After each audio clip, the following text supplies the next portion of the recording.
Good afternoon, everyone. I'm Keith Manzi. And I'm Mike Yazji. Welcome to Trust the Process.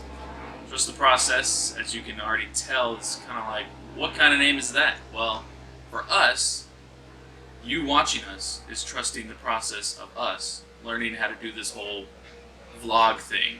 We're very new to this. Also, as Jacksonville natives, we've got the Jaguars. We're trying to trust that process. We can only hope. And we're also trusting the process of other teams, such as the Orlando Magic. And we already trust the process of the Knowles. We can always trust that process. Not with hoops as much, but hey, we'll give it a shot. Anyway, let's got a pretty good show here. Let's go ahead and jump right in. First off, we want to talk about those playoff games yesterday. Mike, what are your thoughts on that? I mean, where do we start? Green Bay, Dallas? Well, let's start with, the earlier game, Green Bay, Dallas. What a game that was. Yeah, when Dallas was up 3-0, then Green Bay took the lead 21-3. I thought it was over. But then... Yeah, I did as well. Then Dak Prescott, Zeke Elliott, those two, bright future for Dallas. Then, second half came. Rodgers struggled at first. But then he took control, like I expected him to. And Dallas never quit. They tied it up. And they gave Rodgers too much time, in my opinion, in the end. I agree. I mean, being a Packers fan, my whole life basically, I've noticed injuries don't always seem to be the problem. They can be. In this situation, we were able to overcome those. Watching Morgan Burnett blow up his own player was not good to see, but hopefully he'll be okay. Speaking of which, Gunter got wrecked by Dez Bryant. Yes, he did. You got wrecked. He did. Well, most of you at home probably don't even know who he is, so we'll be okay with not knowing who he is. But other than that, seeing Bakhtiari go down with an injury, when he tweaked his knee, him coming back, just the multiple injuries to the running back, Jordy Nelson being out for the game. I thought it was going to be a really tough hill to climb to win that game, but Aaron Rodgers once again proved me wrong. Yeah, and that's why he's a legitimate MVP candidate. I think he is the MVP, but that's a day for another day. And well, I think this next game against Atlanta will truly prove who the real MVP is and who can lead their team to victory.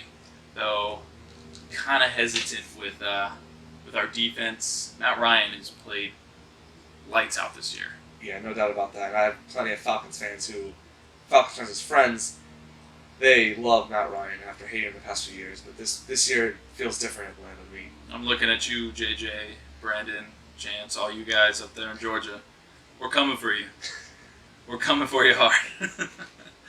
But anyway, the next game, Kansas City hosting Pittsburgh. Going into the playoffs, I thought Kansas City was going to make the Super Bowl. And they played Green Bay. Kansas City did not look like a Super Bowl team last night. Their offense was pitiful. And Alex Smith, once again, struggles in the playoffs. And lost to a team who did not score touchdowns. That's something I did not actually see the game, but when I did see the highlights afterwards with good old Chris Berman, it was pretty sad, really. It's like they had 18 points. I thought maybe they had a touchdown in there and had like a safety or something, but no. 6 field goals. Chris Boswell. Literally, props to you, Boswell. Replacing Scobie. Let's not bring that up. That was, The holding call for the 2-point conversion. It's a rough way to lose a game. I've already seen jokes on Twitter by Eric Fisher, but something you got to do that to prevent James Harrison getting after your quarterback. I mean, you don't want your quarterback to get mauled, rightfully so. It's just unfortunate that especially by James Harrison. Yeah, James Harrison's scary. He's 38 years old, still doing work. Well, what do you think for the next two games here? We've got Atlanta now hosting Green Bay. What do you think? What's your prediction for that one? I need to see if Jordy can play on Sunday. Okay, we'll just say Jordy can play. If Jordy plays, is healthy. I think it's going to be a high-scoring game. I don't doubt Rodgers at this point. Rodgers, in this time, he is clutch. If they win this game, that'd be 9 straight wins. That would be incredible. I've always been a self-doubter, and I'm not trusting our defense. Oh. I think Matt Ryan, Devontae Freeman have been fantastic this year.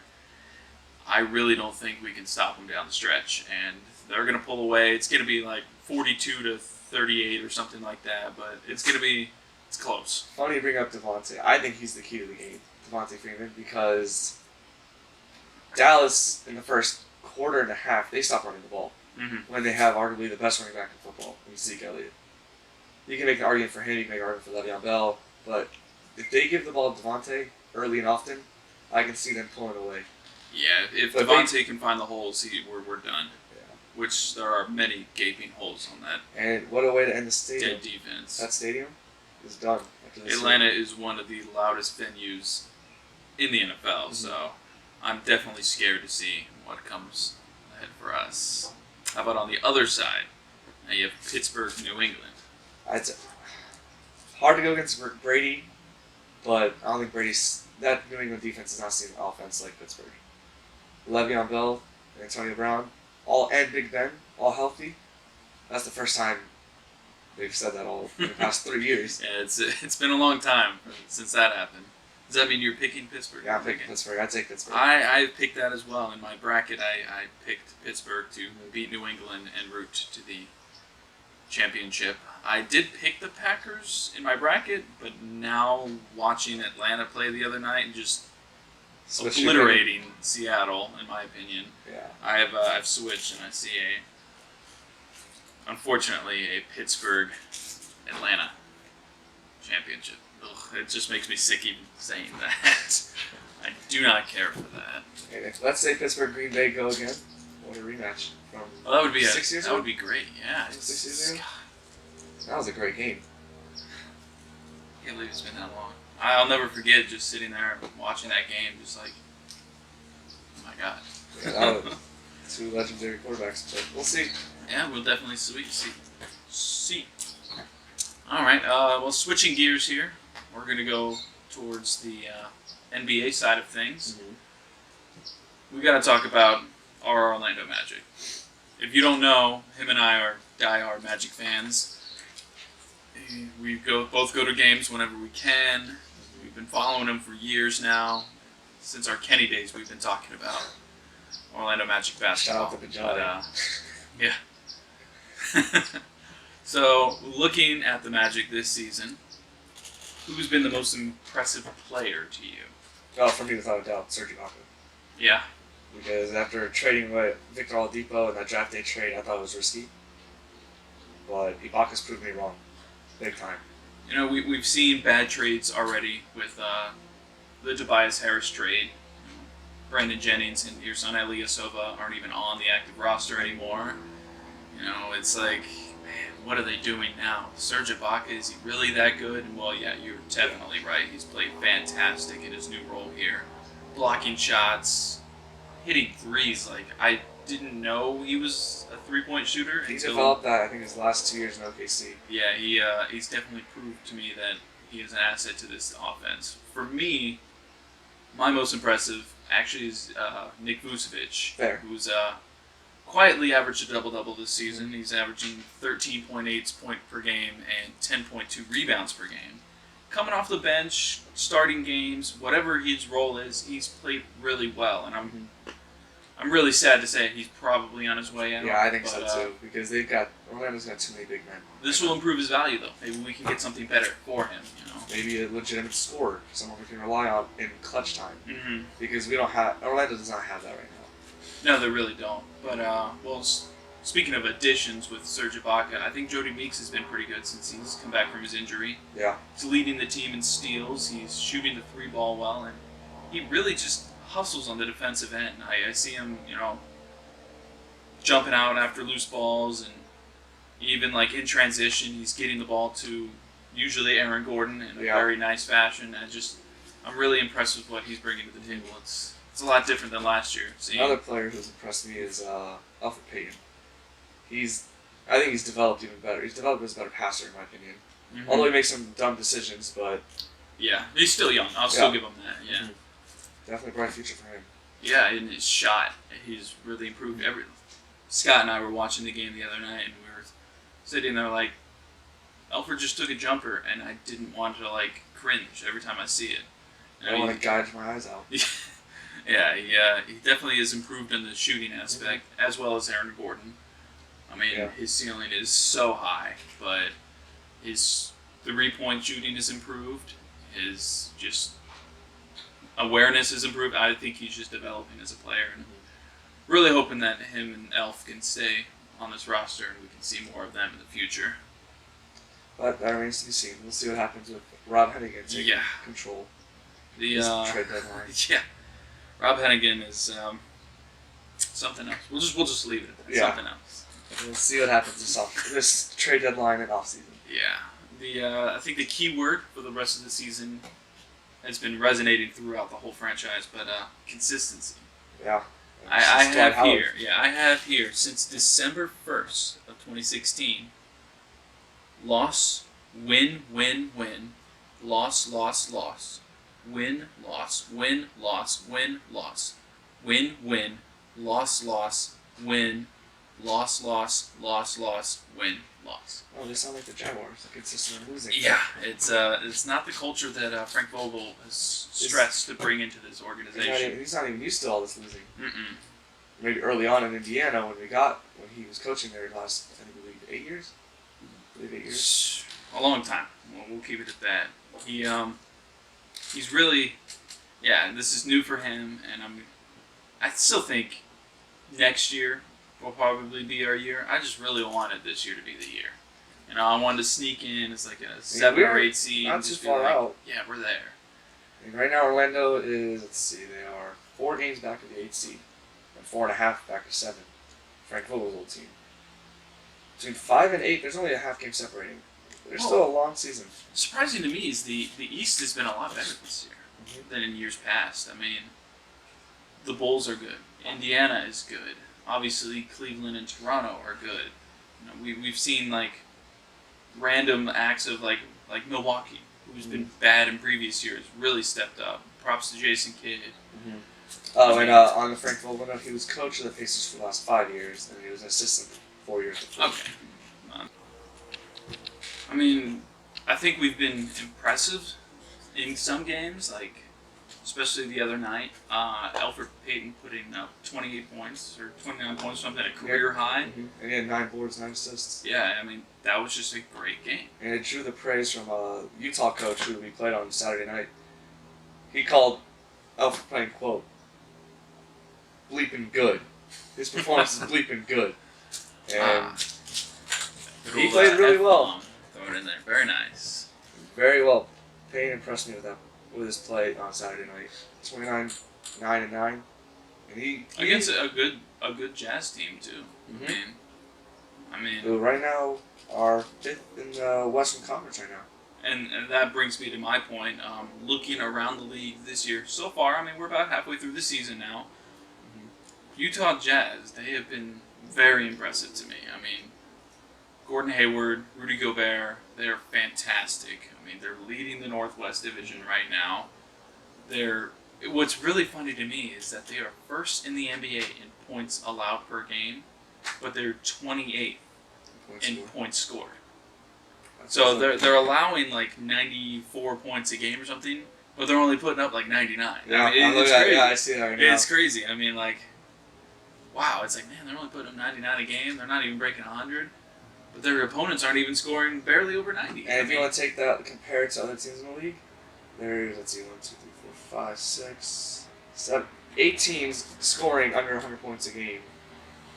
And them and the Memphis Grizzlies are the only teams allowing under 100 points a game.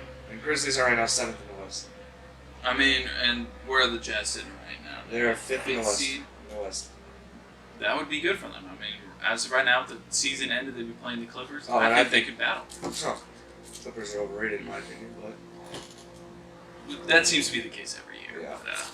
But, Rodney Hood, I actually saw just got injured for the Jazz, so that'll be interesting to see how long that keeps him out. But overall, I've been very impressed with them. no doubt about that. What about you? Do you have that team that you're most impressed with this season so far?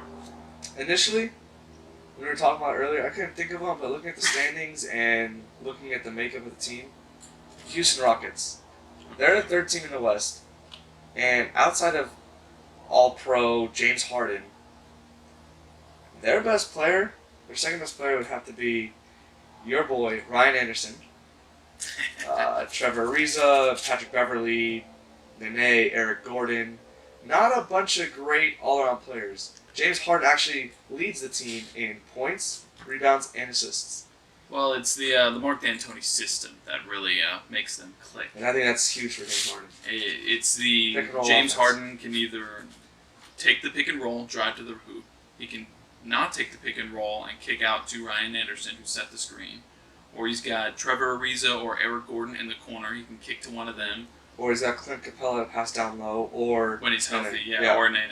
Yeah. I mean, it's a great offensive team, They've man. got Decker, they've got Sam Decker from Wisconsin, and they got Corey Brewer from nearby Gainesville. So I mean, they've got talent, Yeah, but not as talented other teams like the Warriors or the Cavs or the Celtics or the Hawks. their Achilles heel is going to be defense every time. That's always been James the Harden case. offense. James Harden led team. Yeah. It's always I mean, been defense. They're going to score 120 points a game, but they're going to give up 140 because they lack in that category greatly. Yeah. What about a team that you're disappointed in? I think we might have the same one for this one. I mean, let me hear your opinion, 'cause I have a few. that I Oh, can- mine is just the Magic. I mean, I had high aspirations for them coming into this season with the addition of Serge Ibaka, with Elf saying he is improved, with Bismack Biyombo coming in. I'm like, oh my God, we're gonna be dominant down low. We could kick out to Fournier, who just hit every three, stuff like that. But they just haven't been consistent, and it's been just kind of hard to watch. I mean, Yeah. some games you'll watch and it's like, man, this is great. This is what I want to see every night. And then the next night they'll go out and shoot 27% from the field. And See, lose by I'm 20. disappointed with the Magic, but I wouldn't say they're my most disappointing team. I'd have to say, compared to their preseason expectations, the Chicago Bulls. Because when they got Dwayne Wade and Rajon Rondo, Rondo and Wade aren't great three-point shooters, but they had stars on their team. Wade has definitely showed that he can shoot the three ball better than he could in Miami. That's for sure. Oh yeah, and with the thing is, with the addition of Wade, let me read off this roster. They have Dwayne Wade, Jimmy Butler, Taj Gibson, Michael Carter Williams, Rajon, Doug McDermott, Nikola Mirotic, Robin Lopez. They have a decent team, and I'm surprised they're 8th in the West. And they're Because sitting preseason- 4th in the Central too. Yeah. I mean, And going into the season, they projected to be a top 4 team in the league, or in the East. Granted, no one's going to beat Cleveland, but one thing that is surprising, they've beaten Cleveland the 2 times they played them. they have, and they've shown streaks of wow, that's really good. But then they'll go out and lose to the Knicks. That's a team that shows the but. Like, they beat the Cavs, but you lose to the Knicks. Yeah, and looking here, it's like they lost 2 times in a row to the Bucks. They lost to the Timberwolves. They lost, at the Mavericks, and it wasn't even close. It was 107-82. Mavericks stink. They probably have the same problem we have. It's just consistency. Yeah. They probably have a little bit of a better roster Because than they the have, Magic, but they're still struggling to find their identity right now. And a little off topic, but since we're talking about disappointing teams, if you're a Brooklyn fan, I feel so bad for you. Bring out Bo Beach. I want to see Bo. Bring out the UNF product. That would actually be fun. But who knows? I mean, maybe they'll have a bunch of injuries and they'll be like, well, you got to call this guy up. That'd be so big for this city. Oh, yeah. Oh my goodness. But for the Nets, your future looks. Bleak. Yeah. Yeah. First round pick next year goes to Boston. Your first round pick the year after goes to Boston. All because Brooklyn wanted Paul Pierce 3 years ago. Yeah. And that set your franchise back, and you cannot get over double-digit wins halfway through the year. If you're looking right now as a bad team right now in the NBA, would you consider drafting an FSU product? Like Xavier Batamez, The Wayne only Bacon, or something like that? Would you draft either one of them in the first round, in the first one? the only one worth taking a first round pick is Jonathan Isaac, in my opinion, because he's an all-around player. He's 6'10", I believe he's 6'10". He's a big boy, yeah. He can play. He can bring out the ball up the court and can shoot the three if needed. And he is a rebounding monster. He just needs to bulk up a little bit, Yeah. in my opinion. But I mean, everyone said that about Dwight Howard when he came out. Yeah, look at him now. Look at his draft picture, and look at him now. 6'10", 210. Jonathan Isaac. And he needs to put a little bit more muscle, but he can be a stud. I mean, he's only a freshman. Yeah. I think he's one and done, just like Florida State's product last year, Malik Beasley was, who went in the first round to Denver. I haven't heard anything about him. Is he even doing anything? D-League or anything? He's on the team. He just isn't playing. Okay. I have no clue why, to be honest. I mean, you look at Florida State basketball, you'll see like Solomon Alabi, something like that. It's like, didn't do anything in NBA. Tony Douglas, a little bit. Malik Beasley's a shooting guard for Denver, and they've got Will Barton, Gary Harris, and Mike Miller and Jamal Murray, and the other 4 shooting guards. He's got to develop. Well, those guys are old, so yeah, hopefully he can learn from them. Yeah. Well, except Jamal Murray. Jamal Murray's 19. From Kentucky. I don't even know who that guy is, to be honest with you. Yeah. They still got our boy Jameer Nelson. Jameer Nelson. How many years pro is he now? He came in the same draft as Dwight. So 2004. 2004. But he stayed all 4 years. He stayed all 4 years, yeah. He's 34 years old. He's going to retire. He's going to retire soon. Very soon. Oh, yeah, he's 34 years old. Yeah. Do you think he would deserve to be in like a Magic Hall of Fame? I just saw that they inducted Penny Hardaway. So do you think he would be worthy? He's not on the same level as Penny. No, definitely not. But character. I mean, guy. I still love Jameer Nelson. He's my favorite basketball player. He was my favorite basketball player as a Magic player over Dwight Howard. But Oh, do you think Dwight would be deserving to be in there? if he can stop being immature, His best years were definitely here. I mean, he was terrible in LA. He's okay. Okay at Houston. And And he's doing all right in Atlanta. I mean, But his best years, you could say the argument wasn't Orlando. I think.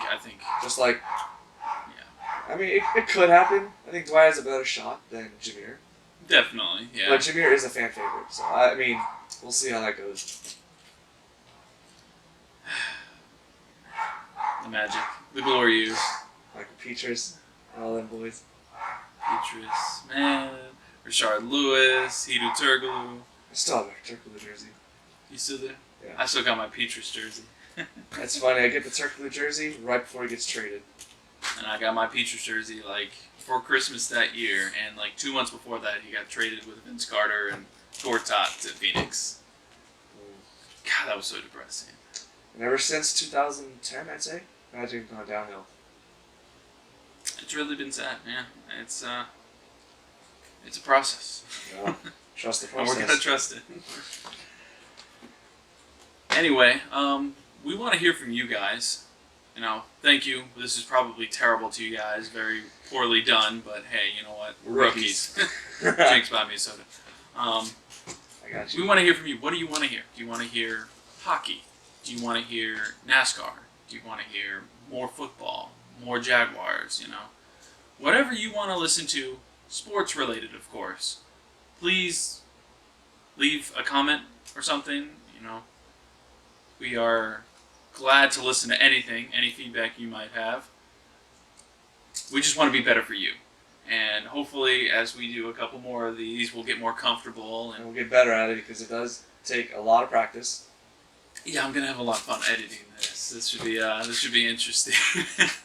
But seriously, yeah, just let us know, and we'll try our best to get everything you want onto this show. Now, closing things out, I kind of want to do it on a more local note, and the biggest news thing I saw this week actually was our own Jordan Belugo actually posted about Al's Pizza at Atlantic Beach. You been there? Yeah. Oh yeah. Okay. All pizzas. They're actually moving. Where to? It says it's going 2 blocks. It's moving around the corner and just down the street to 240 3rd Street in Neptune Beach. A building that used to be a Taco Bell and a couple of other restaurants as well. But it'll be called Al's Craft Pizza Company. It'll be emphasizing more on craft pizzas and craft beer, which is Fair. a very popular thing these days. Especially in this area. For sure. And that Atlantic Beach, Neptune Beach is very hip. So that's going to be coming into place. Like, here's a quote here from the owner saying, "I use the best American flour now, and it costs $18 a bag. The Italian flour costs $40 a bag." I mean, that's pretty crazy. It's gonna be like wood-fired pizzas. It'll be thin and crispy. You know, just a different feel for Al's Pizza Oh, yeah. that we're not used and to. their pizza's good. It's very good, and I'm very excited to try this. Oh, yeah. I'm trying to see if I see like a day or something like that. Probably won't be for a while. Probably won't Yeah. be until He said I would say the summer. conversion will probably take 9 to 12 months. So it could be as early as October to as early as late as January, February Yeah, and of next year. the current location of the Al's Pizza will become a Coop 303 Southern Bistro and Spirits. It's going to be still owned by the same guy, so. Oh, okay. So the feel of it's still gonna be there, just completely Yeah, it'll different. just be different food and stuff like that. I As think long that'll as be they good. keep For Al's Pizza, it's fine with me. I could go for a slice right now. It's around 12:30. Let's do it. I could go for a slice. I drove by there the other night when I went to go catch the Packers game. The Seahawks game. We noticed that it was bumping, so we decided we'll just keep driving, see where we want to go. But Yeah, Al's Al's Pizza's Pizza's delicious. Oh yeah. Definitely in my top 5. Yeah, they have a lot of locations too around Jackson, so you have no excuse not to visit them. True that. But hey, I think that about wraps things up. You got anything else? Nope, but we're trying to win today, as the legend Tom Coughlin says. You heard it from him. Tom Coughlin wants us to win. We want to win for you guys. I'm Keith Manzi. And I'm Mike Algie. Thank you for trusting the process, guys. See you next time.